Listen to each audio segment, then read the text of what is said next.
Hey folks, welcome back to Indaba Africa. It's kind of late here, or early here in the morning, 1:36 Eastern Standard Time on the 8th of January 2021.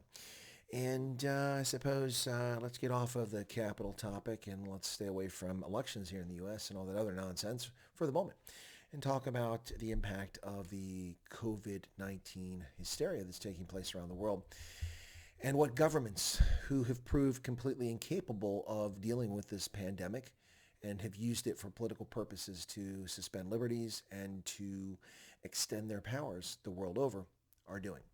First off, disappointing news in the Currie Cup as Western Province's upcoming game against the Sharks has been canceled because of Wuhan coronavirus COVID-19 hysteria. And so that final game won't be played, which means that the Western Province will finish in second place, and they'll play a semifinal coming up in the near future. Disappointing to hear that about Western Province not being able to play that final game. Yet another match lost. Of course, there's no one in the stands. They're not watching this. In addition to that, we have an announcement from France. Bloomberg is reporting that France will keep all gyms, theaters, and ski lifts closed until at the end of January, at least bars and restaurants until mid-February before they even open at the earliest. This comes from Prime Minister Jean Castex, who said that the coronavirus situation remains fragile. So there you go, folks. Wow. They are just working their way through it. I don't think they really have no idea what's going on in here. Wow. Wow, wow, wow. Anyway, in addition to this, the United Kingdom has now extended travel bans or entry bans for travelers from 11 African countries. They had banned South Africa, but on Thursday, that was yesterday, the 7th of January, they announced they would extend a traveler's ban on entering England to southern African countries in a measure to prevent the spread of COVID-19. Now, this applies to virtually all southern African countries: Namibia, Zimbabwe, Botswana, Eswatini, Zambia, Malawi, Lesotho, Mozambique, and Angola, as well as Seychelles and Mauritius. Now, my question is this. With the exception of South Africa, virtually none of these countries have been hit by COVID-19. The number of cases is infinitesimal in Namibia and in Botswana.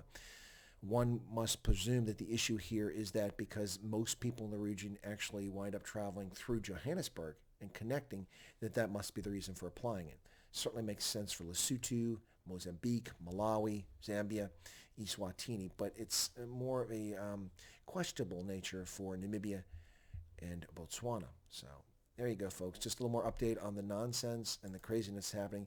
Now, we're supposed to trust, of course, these governments that have no idea what they're doing and have accomplished nothing with regard to this pandemic. We were assured that they just need 2 weeks to flatten the curve and then we could return to normal. Well, that was a lie. We were told so many other things about it that were lies. Anyway, bottom line is this. More restrictions, more closures, more businesses lost, more jobs lost, more lives destroyed, more social isolation. It's very frustrating for those trying to find out, when does this end? Does it ever end? It doesn't appear that it will. Will it ever end? We were promised when the vaccine came we could end this. But now the vaccine is here, and now we're being told that if you're white and elderly, you can't have it. While at the same time, we're being told that the Americans are racist because they're not giving it to other people. Make up your mind. Make up your mind. Anyway, folks, frustrating. Currie Cup is affected by this now, with Western Province not able to play their final scheduled game against the Sharks. France keeping gyms closed for January, restaurants into the middle of February at least, and England now extending its travel ban or entry from 11 countries in southern Africa. Crazy stuff, folks. Crazy times. Man, as Red Green says, keep your stick on the ice. We're all pulling for you. Anyway, folks, thanks a lot. Take care, and God bless.